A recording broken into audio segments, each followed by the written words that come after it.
लइला ये राजा चलो ना भीतरी देखो माले बनता जा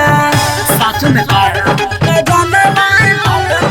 गवन कराई अभी लइला ये राजा चलो ना भीतरी देखो माले बनता जा उठावा के ललिया कानावा के बोलिया अच्छा सब तोह के ताकेला साचो में कि राजा हो रखो जनी भी बदनामा टोली में खजानामा धकेला कि राजा हो रखो जनी भी बदनामा टोली में खजानामा धकेला साचो में सिंदूरिया बाजार खजानामा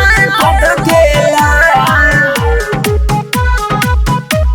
खजानामा धकेला जनी तरसाव देख बोलो मुँह हमार हो तोहरा खातिर कैली देख सोना हो सिंगार हो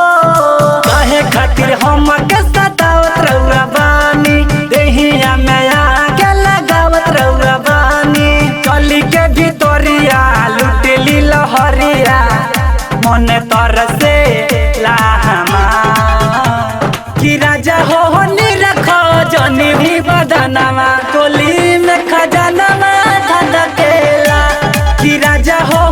रखो जनी भी बदनामा टोली में खजानामा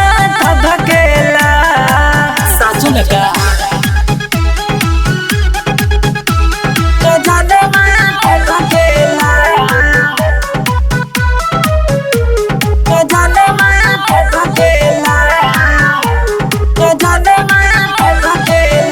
तोहरा नाम कैली